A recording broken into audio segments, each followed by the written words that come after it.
Okay, so we are now on the last topic under the developmental theories, which is a Bronfenbrenner's ecological theory. Okay.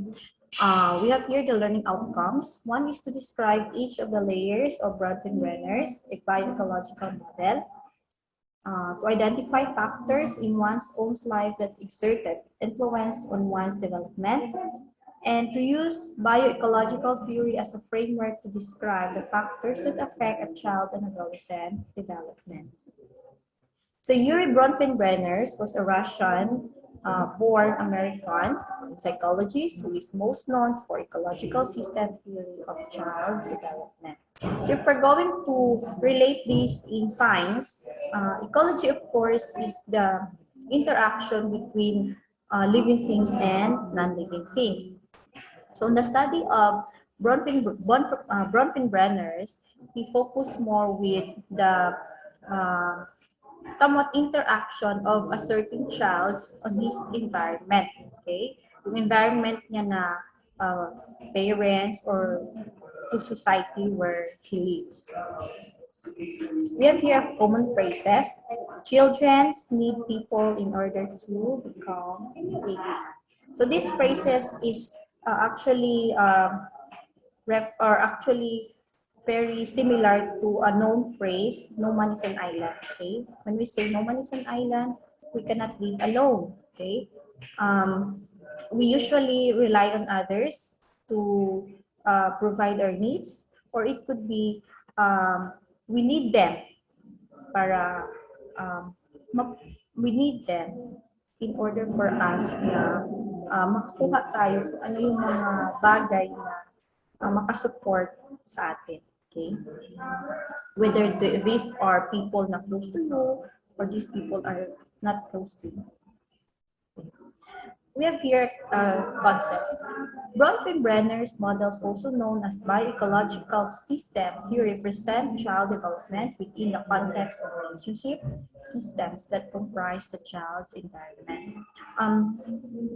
In his study, he presented a multi-part layers that presents or multi-part layers of the environment of a child in which it affects their development. So each layer has a structure. Okay, later on malalaman natin kung ano yung mga layers na yan. And the terms bioecological, which point out that a child's own biological makeup impacts as a key factors in one's development. Okay, one factor is biological makeup. Ano yung kumaga nature. If you can still recall our lessons issues, ito yung one factor na nakaka-affect sa development ng bata is nature, innate. Okay, innate. So this is the model of bioecological model. We have here the individuals, then it is directly affected by this microsystem. The next layer is mesosystem, next is exo, and then the last layer is the macro system. Okay. So when we say microsystem, this is the layer nearest the child. Okay. It comprises structures with the child directly interacts with, and it includes structures such as one's family, schools, and neighborhood, and they are called immediate environment. So pinaka most important din dito sa macro system is yung parents ng bata. Okay? The question here is, does the child have strong and nurturing relationship with their parents and family? Are his or her needs met? Okay. So, pag ma-provide ng parents or family yung needs ng bata, of course, ang iisipin ng bata is love siya ng parents niya or love siya ng family niya na may care yung family sa kanya. So, in return, isipin niya na yung family or parents niya are good. Okay? They are good to her or to him. So, magkakaroon din siya ng trust dito. In these layers, relationship effects happen in two directions. So, yun yung pinapakita ng sample ko kanina. Both away from the child and towards the child. Kumbaga, vice versa. Both yung pinapakita na from child from child na behavior towards parents and then parents to child or vice versa. Two-way process siya. So, tinatawag ito na term na bidirectional influences in which it is used when the child also affects the behaviors and belief of the parents. This is actually somewhat the same with the study of Erikson, yung sa mutuality na study. Okay? Mutual benefit, somewhat like that.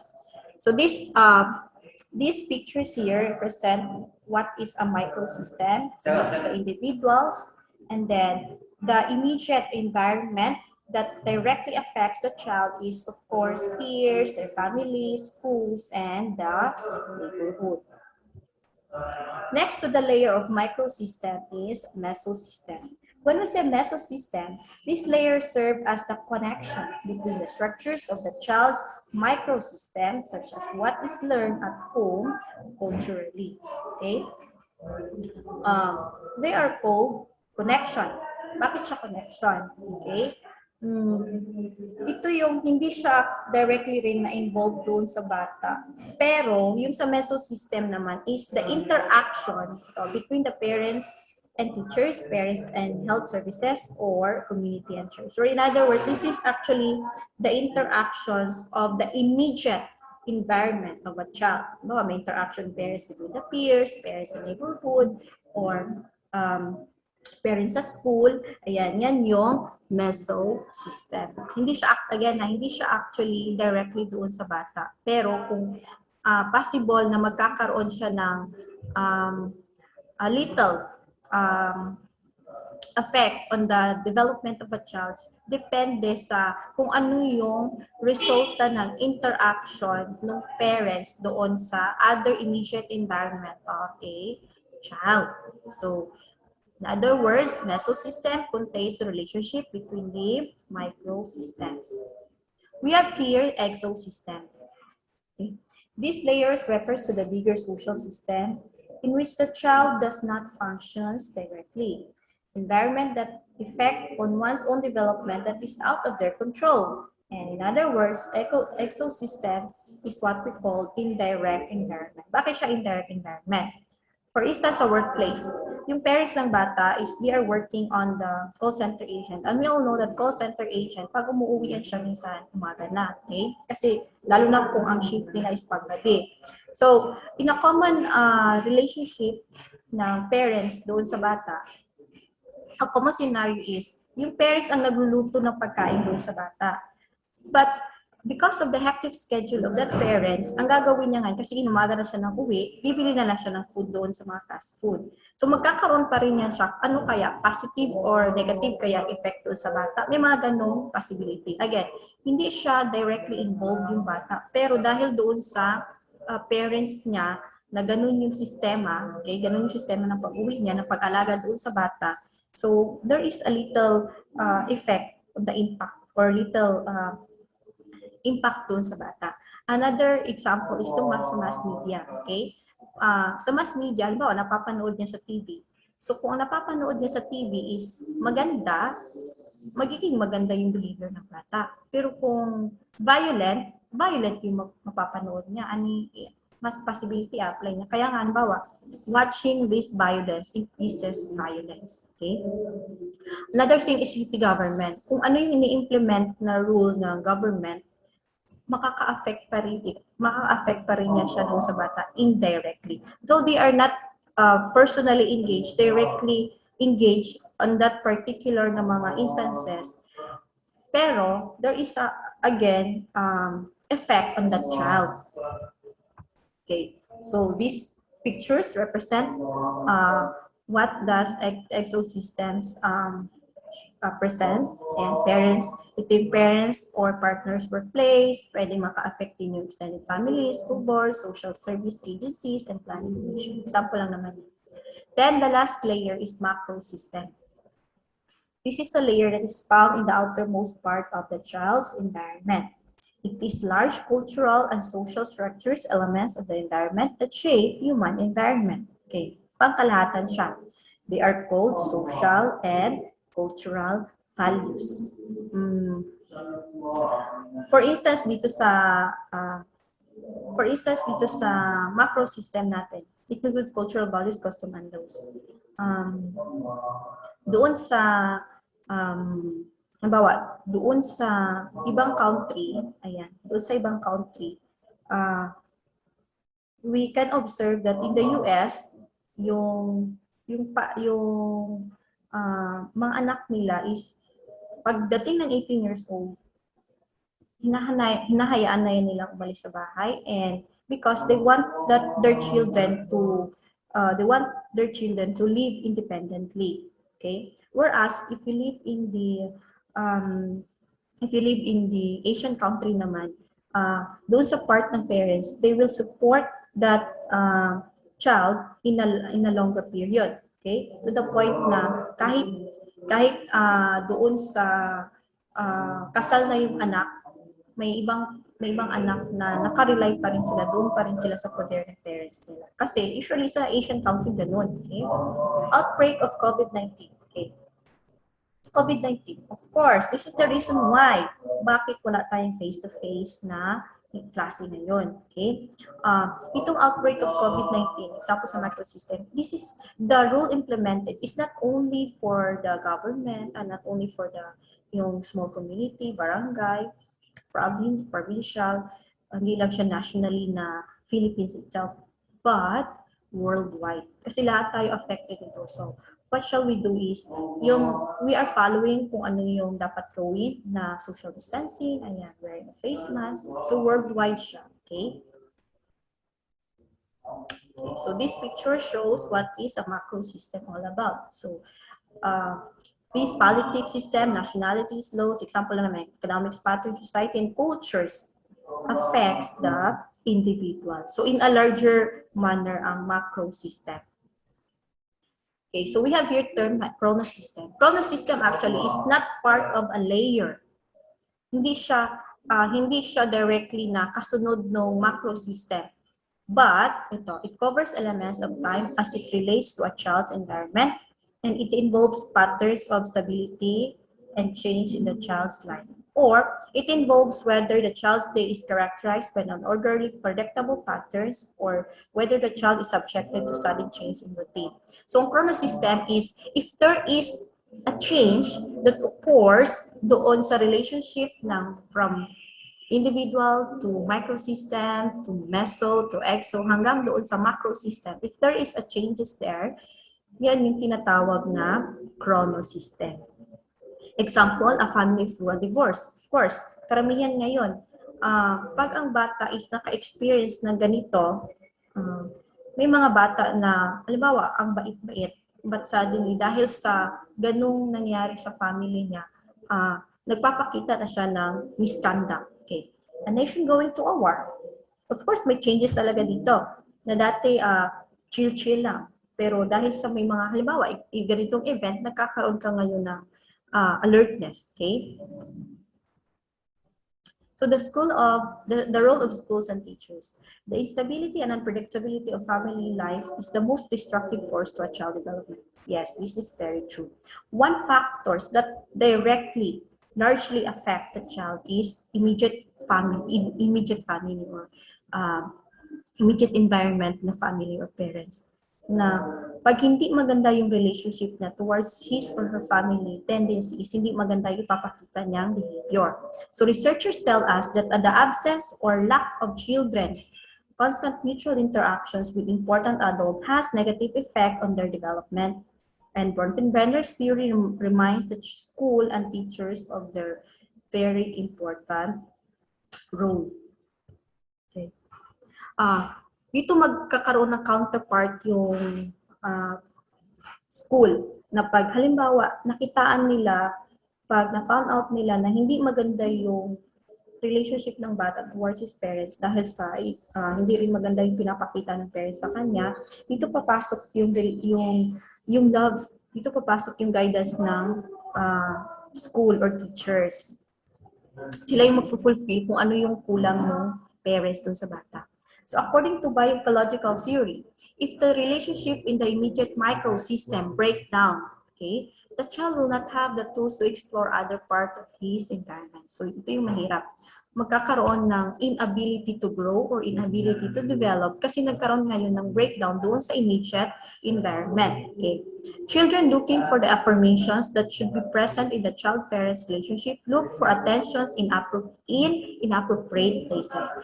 Ang karamihan sa mga nag-misbehave na bata is kulang sa aruga ng parents. Okay? So, ginagawa nila yung hindi maganda para magkaroon ng attention, makasik ng attention doon sa parents, mapansin sila. Okay? Pero hindi maganda. Okay? These deficiencies show themselves, especially in adolescents, mga adolescents, mga teenager, as antisocial behavior. Sometimes, they want to isolate themselves. Yeah? Lack of discipline, and inability to provide self-direction. So, possible, mapupunta sila sa mga grupo na parang walang pangarap sa buhay, ayan, sisirain nila yung sarili nila, magiging drug addict na sila. Okay. So, as a summary, this is the model of ecological system theory from child, which is the immediate environment, mesosystem, connection, exosystem, indirect environment, macrosystem, social and cultural values, and chronosystem. Again, do not be confused. Chronosystem is not actually part ng kumbaga, separate layer. Hindi siya separate layer, but actually, part siya ng each layer na pag may changes doon sa bata, in each layer na nagkaka-affect sa kanya, yan yung chronosystem na tinatawag natin. So, another model of ecological model, ito yung chronosystem, ito yung, kita ninyo ito na portion, parang may changes siya in each layer, yan sa chronosystem. So, halimbawa, pag may interaction, yung classroom to peer or religious setting to family, yan tinatawag natin mesosystem. Then, community, school system, economic patterns, medical institutions, mass media, which indirectly affect the child is the exosystem. And then the last one is, of course, macrosystem. Yan yung cultural, yan yung mga political views na rin. Yan. So, in a larger scope, in a larger manner, nakaka-affect yung macro system towards individual. Okay. So this theory helps teachers look into a very child's environmental system in order to understand more about the characteristic and needs of each child or each learners. The school and the teachers can contribute stability and long-term relationship in the home. Of course, if there is with the absence of parents ngayon na mag-fulfill doon sa needs ng bata, nandiyan yung school to help. Okay, very crucial role ang teachers. So, another thing here is showing the effect of a child na may care yung parents, itong dito na portion, at saka yung bata naman na napabayaan ng parents. So, ang result niyan ito. Usually, ang mga nabibigyan ng love and care sa home, nagiging mabait na bata. Then, opposite of that naman, yung mga bata na hindi nabibigyan ng attention sa bahay, nagiging aggressive. Okay, so the same with this. So, a very important term also in the ecological theory is, it says school, family, peer groups, neighbor, culture, and all of them, yung mga, especially in the immediate environment, influence our development. Nakaka-affect man sila directly or not, they influence our environment. So we have here a presentation of a healthy ecology and a high-risk ecology. For a healthy ecology, in terms of family, ayan, bonded to caregivers usually will lead to positive discipline. Ang school naman, if there is a supportive teachers, there is an academic success. Ang peers naman, if there is a peer acceptance, it will lead into pro-social values. For the high-risk ecology, this portion. For the family, insecure bond, hindi ganun ka-secure yung bond, magkakaroon ng inconsistent discipline. For the school, if there is a conflict with teachers, of course, pag may conflict within the teacher, magkakaroon ng academic failures kasi hindi nagiging isa yung kanilang, walang common goal.